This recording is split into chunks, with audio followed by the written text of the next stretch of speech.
Captain Lisa Morgan pressed her pointed ear against the cold metal wall and listened. The ancient structure hummed with a sound she had never heard before. Her silver hair caught the light from her scanning device as she moved deeper into the mysterious facility they had discovered on this dead world. "Captain, these readings are strange," called her crew member from across the dark corridor. "This place is not as dead as we thought." Lisa nodded and walked toward the voice. Her team had been exploring this solar system for 3 months now. The locals called it Sol, though no one lived here anymore. Old stories said a race called humans once lived on the third planet, but that was 5,000 years ago. Everyone knew humans were gone forever. The facility stretched deep underground. Lisa's people, the Etherians, were known for their curiosity and love of ancient things. Her pointed ears and silver eyes helped her see in the dark much better than most other races. She had been exploring old ruins for 20 years, but this place felt different.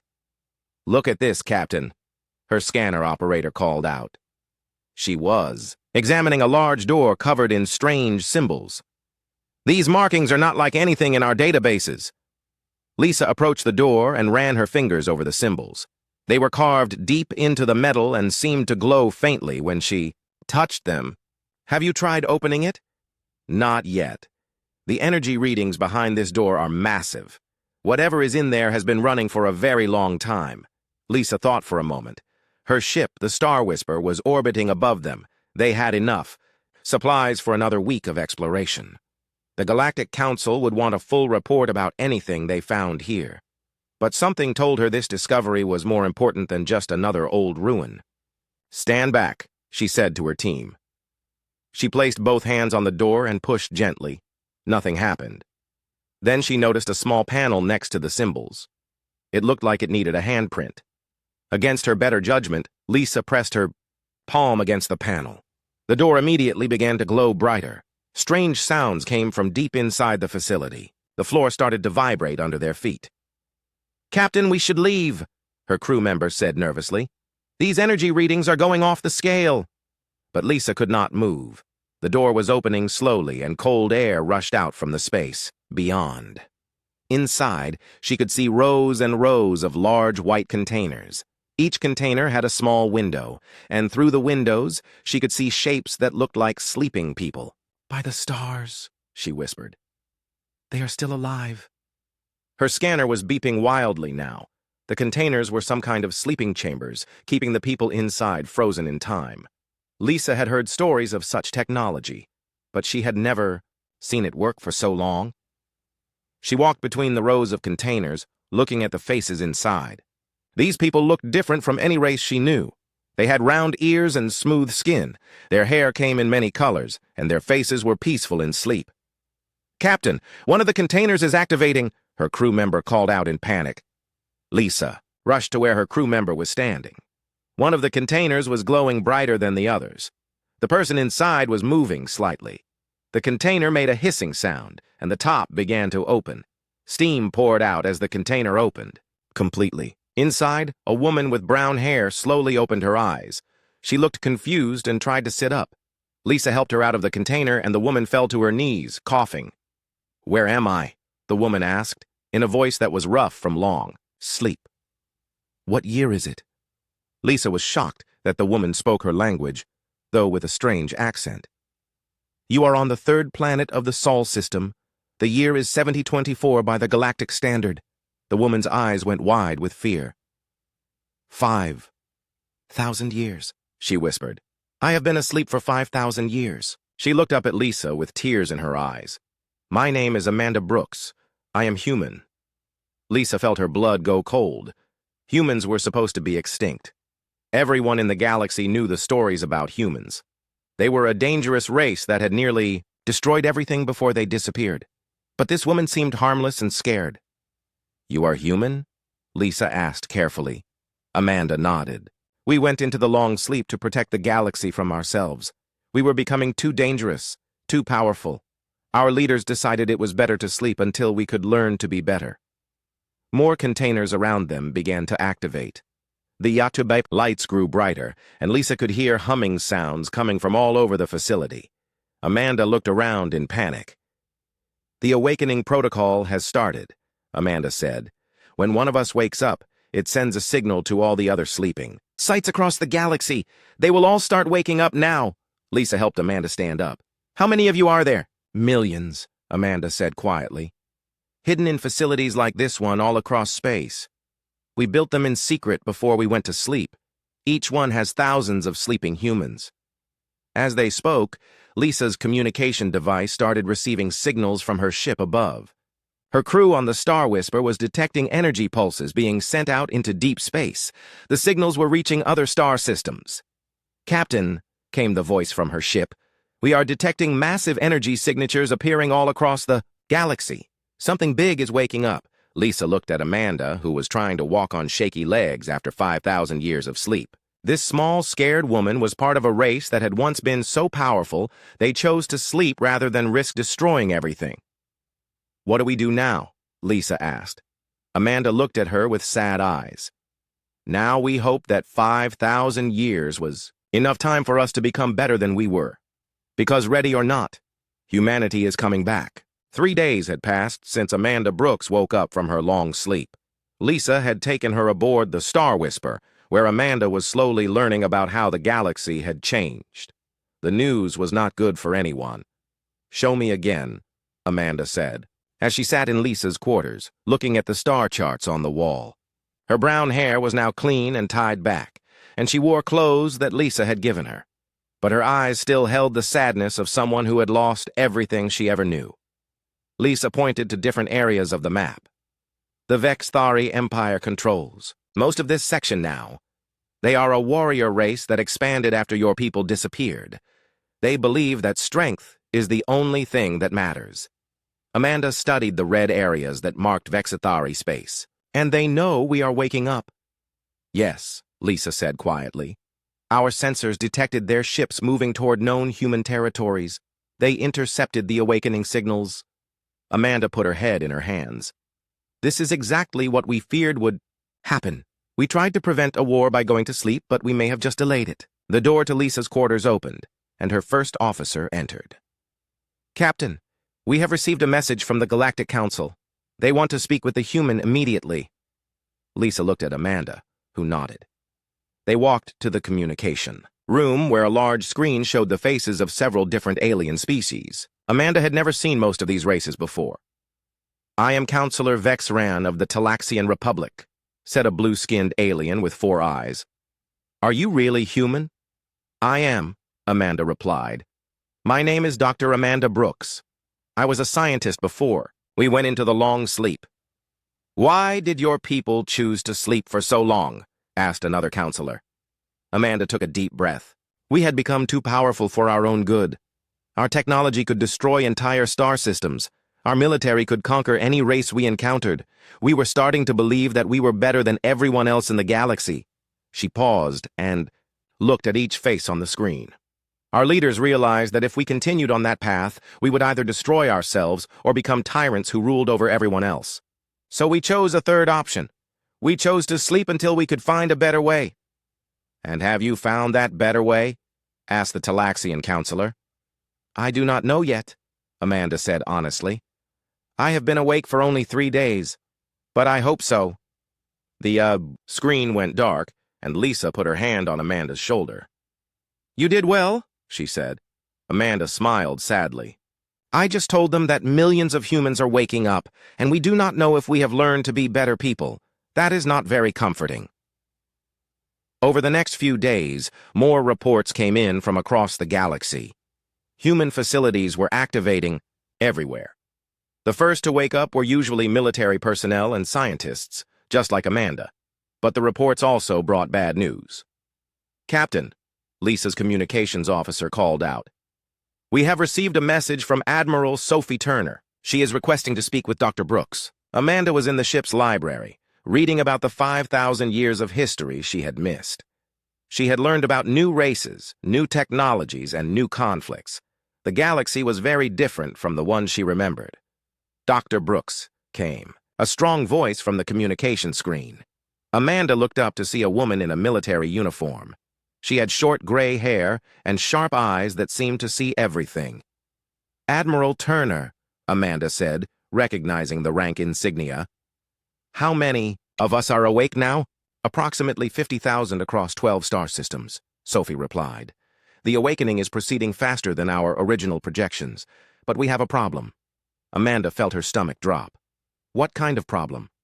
The Vex-Thari Empire has declared humans to be a threat to galactic peace. They are mobilizing their fleets to attack our awakening sites. The first battle happened 6 hours ago. What was the result? Amanda asked, though she was afraid to hear the answer. Sophie's expression was grim. We destroyed their entire fleet, without losing a single ship. Our automated defense systems activated when they fired on our facilities. The technology we developed before we went to sleep is far more advanced than anything the current galaxy has. Amanda closed her eyes. This was exactly what they had hoped to avoid. How many Vex-Thari died? Approximately 10,000, Sophie said. Their ships were completely outmatched. Our defensive systems treated their attack like a minor annoyance. Lisa, who had been listening from nearby, stepped into view of the screen. Admiral, I am Captain Lisa Morgan of the Etherian Exploration Service. Perhaps we can find a peaceful solution. Sophie looked at Lisa with interest. Captain, your people have been kind to Dr. Brooks. I appreciate that. But the Vex-Thari have made their choice. They see us as a threat that must be eliminated. But you could show mercy, Lisa said. You could choose not to fight back. With respect, Captain, Sophie replied. We tried that approach 5,000 years ago. It led to our enemies becoming more aggressive, thinking we were weak. This time, we will protect ourselves. Amanda spoke up. Admiral, we went to sleep to avoid becoming the monsters we were afraid of becoming. If we start a war now, we will prove that we learned nothing. Sophie was quiet for a moment. Dr. Brooks, more of our people wake up every day.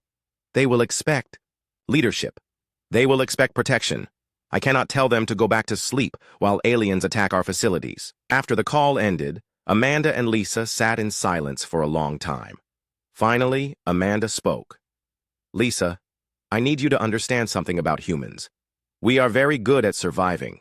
When someone threatens us, we do not just defend ourselves.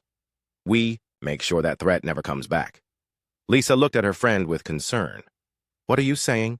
I am saying that if this war continues, the Vex-Thari Empire will not exist much longer. And once that happens, other races will decide that they need to attack us before we attack them. It will never end. Amanda stood up and walked to the window, looking out at the stars. 5,000 years ago, we had weapons that could make stars go out. We had ships that could travel between galaxies. We had technology that could remake entire worlds in days. She turned back to Lisa. If we still have that technology, and if we decide to use it, this galaxy will belong to humans within a year. Everyone else will either serve us or die. Lisa felt a chill run down her spine. But you would not do that, would you? Amanda looked at her with sad eyes. I would not. But I am just one person among millions who are waking up. And many of them will remember why we were so feared 5,000 years ago. Admiral Sophie Turner stood on the bridge of the newly awakened human ship Defiance and watched as her worst fears came true. The ship was massive, built with technology that made other races' vessels look like toys. But the power it represented terrified her almost as much as it did their enemies. Admiral, incoming transmission from the Vex-Thari War Empress Elena Voss, her communications officer reported. Sophie nodded. Put it through. The screen filled with the image of a tall alien woman with dark red skin and sharp features.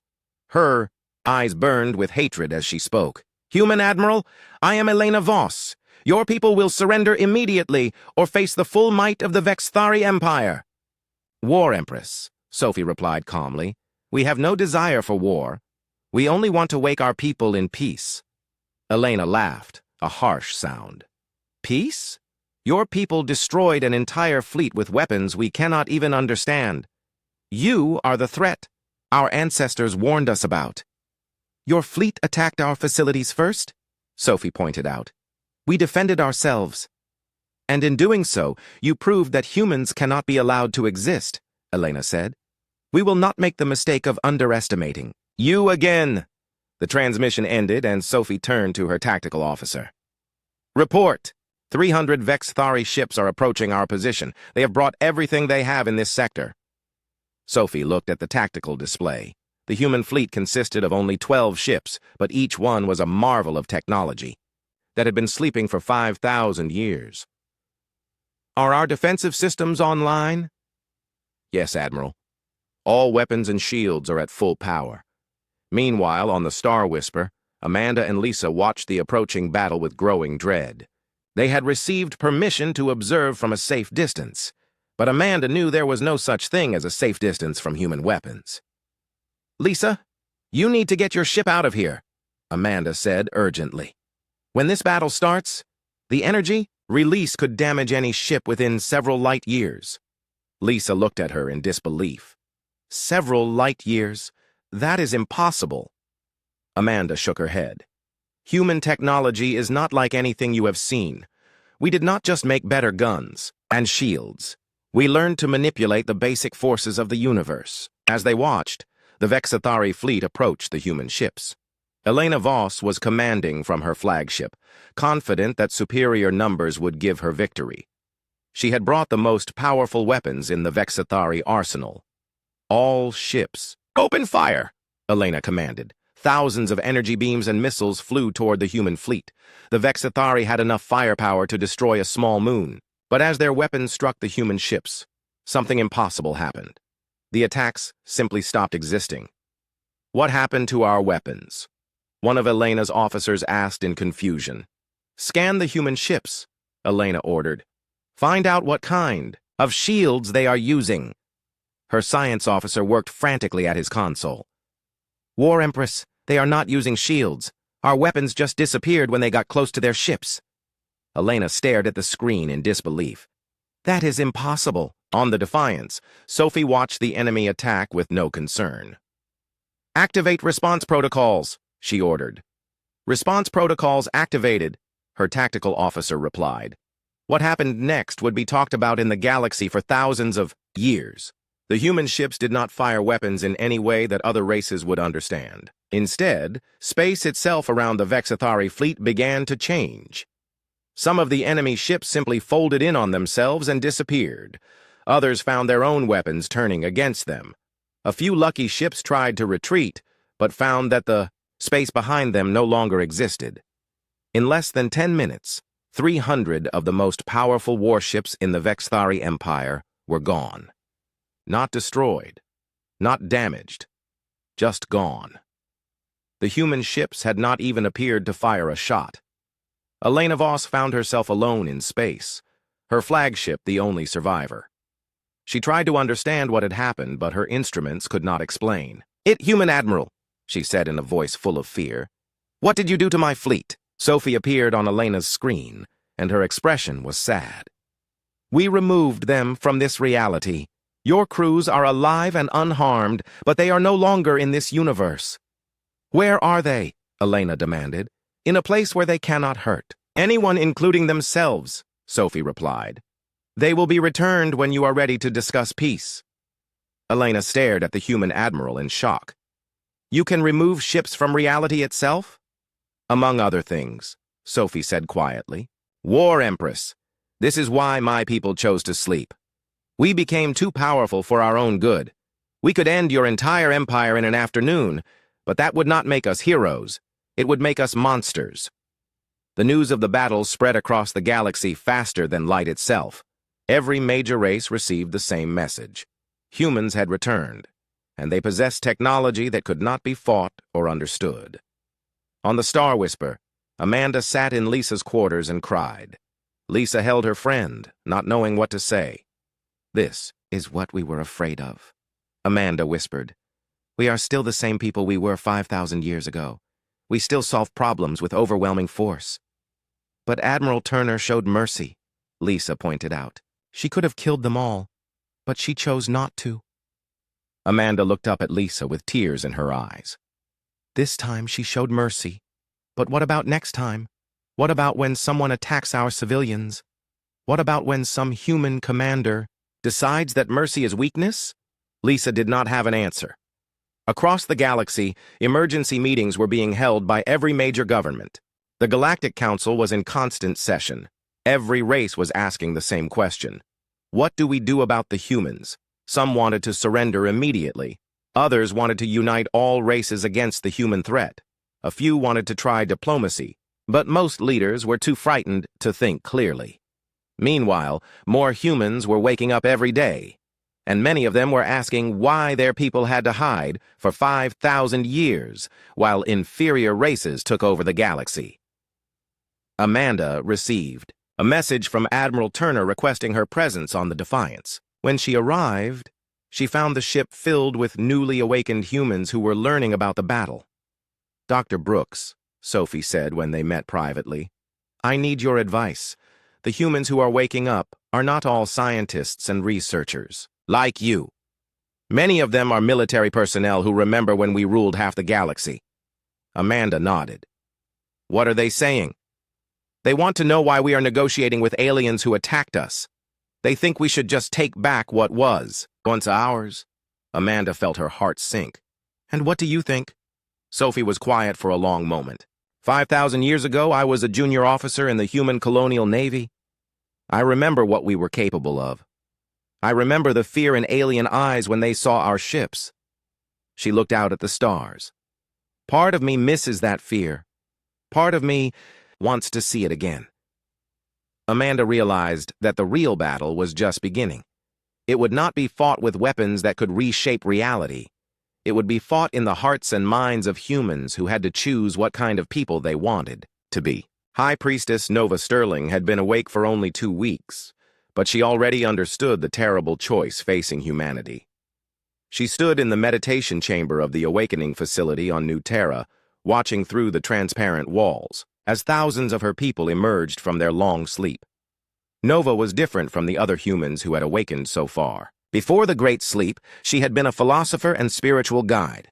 Her job was to help humans understand the weight of the power they possessed. Now, 5,000 years later, that job was more important than ever. "High Priestess," said a young woman who had just been awakened.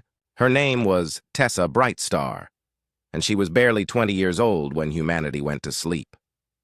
"I do not understand why we hid from these aliens. We are clearly superior to them." Nova looked at Tessa with kind but sad eyes. "Child, what makes you think we are superior?" Tessa gestured toward the viewing screens that showed human ships effortlessly defending themselves against alien attacks. "Look at our technology. Look at our power. These aliens fight with primitive weapons while we can reshape reality itself." "And does that make us better people?" Nova asked gently. Tessa seemed confused by the question. "Of course it does. The strong should lead the weak. That is how nature works." Nova nodded slowly. This was exactly the thinking that had led to humanity's decision to sleep. "Tessa, let me tell you a story about the last days before we went to sleep." They sat together on the simple chairs in the meditation chamber. Nova had designed these spaces to be peaceful and humble, to remind humans that power without wisdom was dangerous. 5,000 years ago, humanity controlled over 2,000 star systems. We had the most advanced technology in the galaxy. Our military could defeat any enemy. We thought we were the greatest civilization that had ever existed. Tessa listened carefully, eager to hear about humanity's glorious past. "But then something happened that changed everything," Nova continued. "A small alien race called the Kythera asked us for help. Their star was dying and they needed a new home. They had families, children, dreams just like we did." Nova paused, her expression growing dark. The human government, at the time, decided that the Kythera were not worth saving. Their technology was primitive. Their culture was simple. They had nothing to offer us in return for our help. "So we let them die?" Tessa asked. "Worse," Nova replied. "We took their dying system and turned it into a weapons testing ground. We used their sacred worlds as targets for our new reality-warping weapons. Billions of Kythera died while human scientists took notes about weapon effectiveness." Tessa looked shocked. "But surely that was just one mistake." Nova shook her head. "It was not a mistake, child. It was policy. By that time, most humans believed that other races existed only to serve us or to be removed if they were inconvenient." She stood up and walked to the window. "That is when some of us realized what we had become. We were not heroes or guardians. We were monsters who happened to be very good at building weapons. Meanwhile, on the bridge of the Defiance, Admiral Sophie Turner was dealing with a crisis of her own. More human fleets were awakening, and their commanders were not all as careful as she was. "Admiral," her communications officer reported, "we have received a message from Fleet Commander Betty Walsh. She is requesting permission to reclaim the Vega system." Sophie knew about the Vega system. It had been human territory 5,000 years ago, but was now home to 3 billion aliens of various races. "What is Commander Walsh's reasoning?" "She says that Vega was ours first, and the current inhabitants are squatters who moved in after we left." Sophie closed her eyes. This was exactly what she had been afraid of. "Put me through to Commander Walsh." The screen showed a middle-aged woman with short blonde hair and the bearing of a career military officer. Sophie recognized the type immediately. Betty Walsh was a soldier who believed that strength was the only thing that mattered. "Admiral Turner," Betty said with a slight smile, "I trust you have considered my request about Vega." "I have, Commander. The answer is no." Betty's smile disappeared. "Admiral, with respect, Vega is human territory. These aliens are living on our worlds without permission. Commander, those aliens have been living there for over 4,000 years. They were born there. It is their home now." Betty looked at Sophie with disappointment.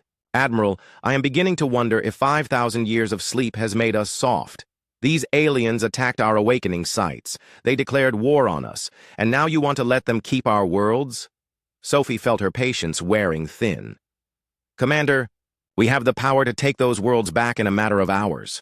We also have the power to destroy every alien in that system. The question is not whether we can do these things. The question is whether we should."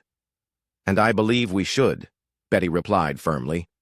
"Admiral, we are the most advanced race in the galaxy. We have a responsibility to lead. How can we do that if we hide in corners and beg for acceptance from primitives?" After the call ended, Sophie sat alone on her bridge and thought about what Betty had said. Part of her agreed with the commander. Humans were superior in every measurable way. Their technology was beyond anything the current galaxy could imagine. Their military could conquer every inhabited world in months.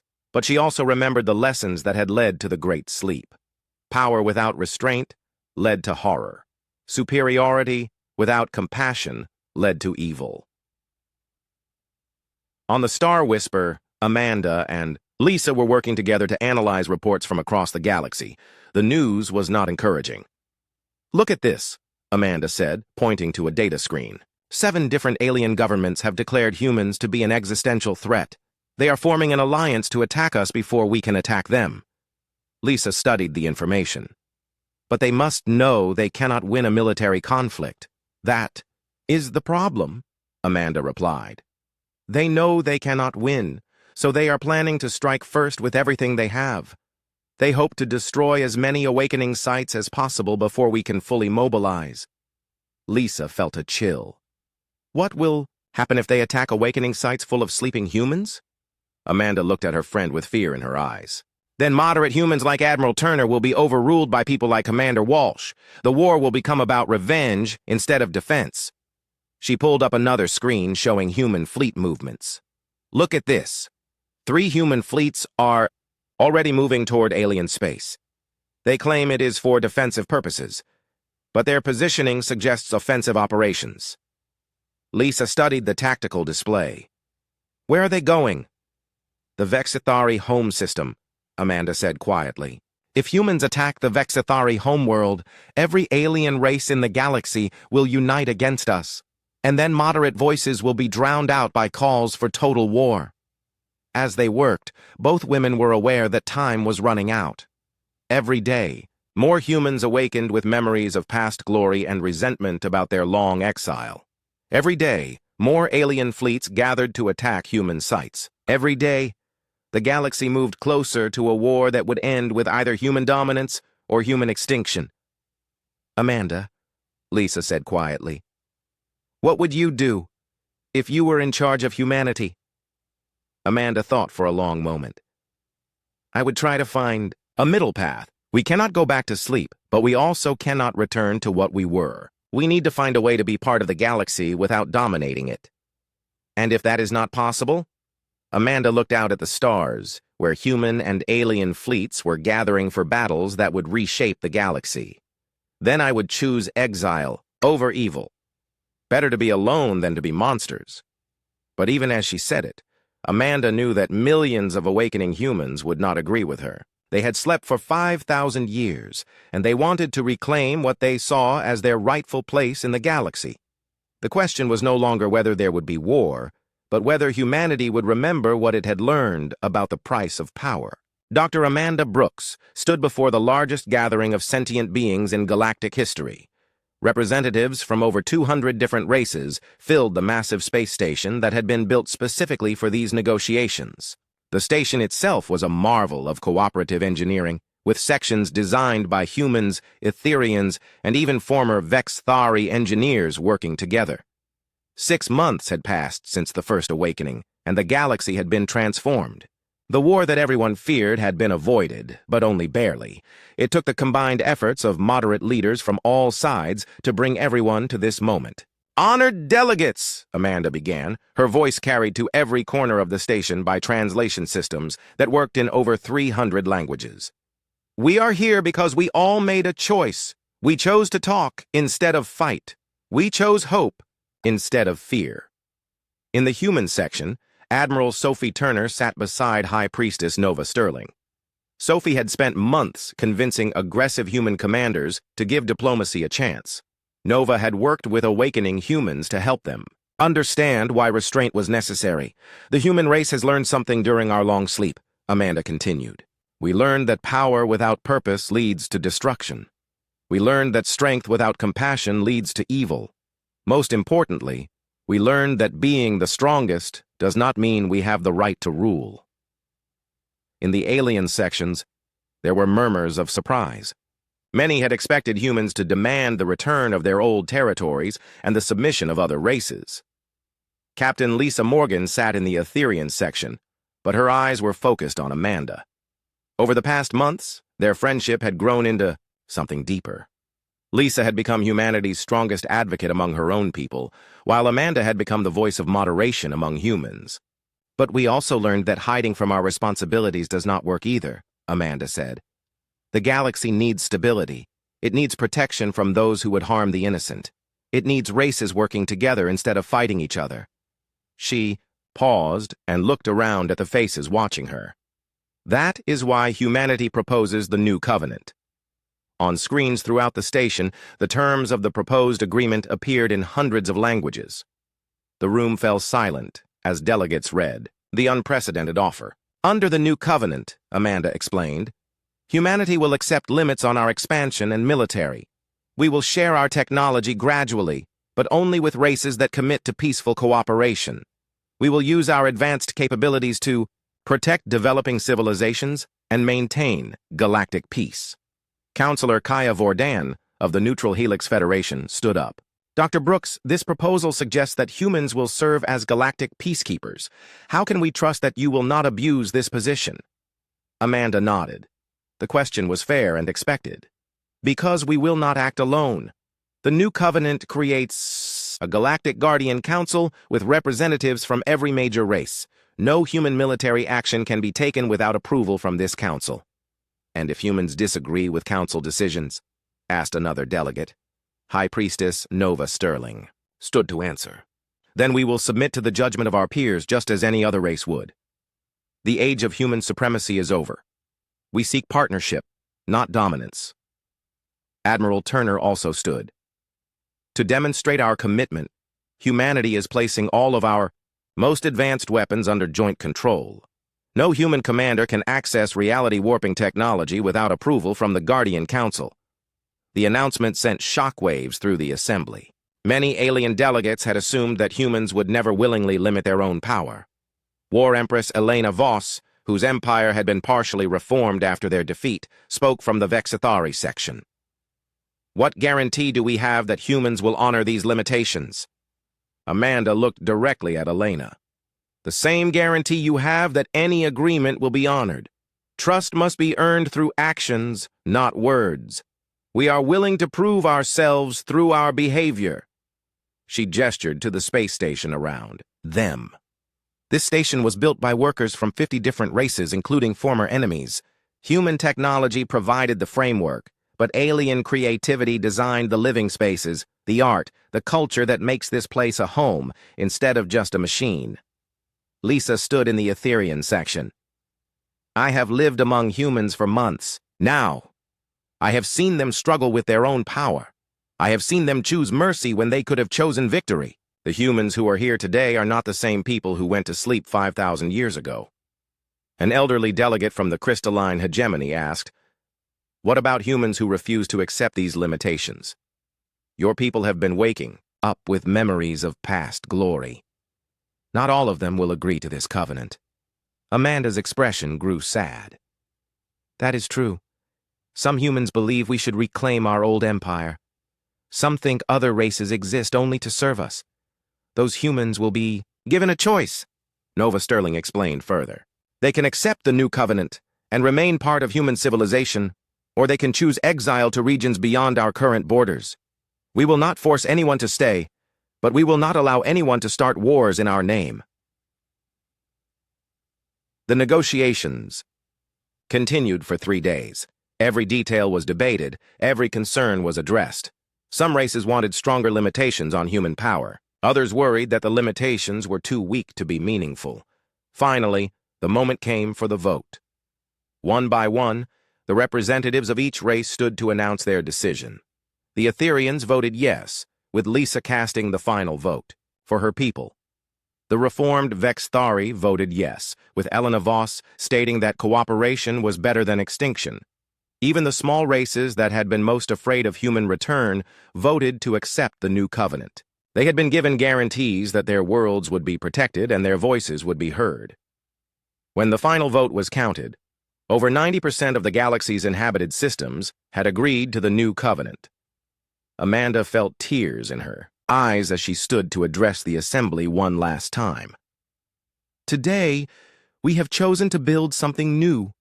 Not a human empire, not alien submission, but a true partnership between all the children of the stars. The road ahead will not be easy. There will be conflicts to resolve, problems to solve, and trust to build. But we will face these challenges together as equals working toward common goals. Lisa left the Etherian section and walked to the central podium where Amanda stood. Taking Amanda's hand, she spoke to the assembly. The friendship between Dr. Brooks and myself began with fear and suspicion. But it grew into trust, respect, and love. If an elf and a human can find common ground, then surely all our races can do the same. The assembly erupted in applause that lasted for several minutes. When it finally died down, Admiral Turner made the final announcement. The first joint mission under the new covenant will be the establishment of Haven Station, a colony where members of all races can live and work together. It will be built in neutral space, with equal contributions from every signatory race. As the ceremony ended and delegates began to leave, Amanda and Lisa stood together on the observation deck, looking out at the ships of dozens of different races preparing to depart. "Do you think it will work?" Lisa asked. Amanda squeezed her hand. "I think we have a chance. For the first time in human history, we are choosing to limit ourselves for the good of others. That has to mean something. And if some humans refuse to accept the limitations..." Amanda looked at the stars where human ships were already escorting alien vessels to ensure safe passage home. "Then they will learn that the galaxy has changed. We are not alone anymore, and we are not the most important thing in the universe." She turned to Lisa with a smile. "But most humans will choose to stay. They will choose to be part of something larger than themselves, because even the strongest people need friends, and even the most powerful race needs a home." In the months that followed, the new covenant proved stronger than anyone had expected. Human technology helped solve problems that had plagued the galaxy for millennia. Alien creativity helped humans remember what they had lost during their long sleep. Working together, they began to build a civilization that was greater than the sum of its parts. And in the center of it all, a human scientist and an elf captain proved that love could bridge any gap, and that the future belonged to those brave enough to trust in tomorrow.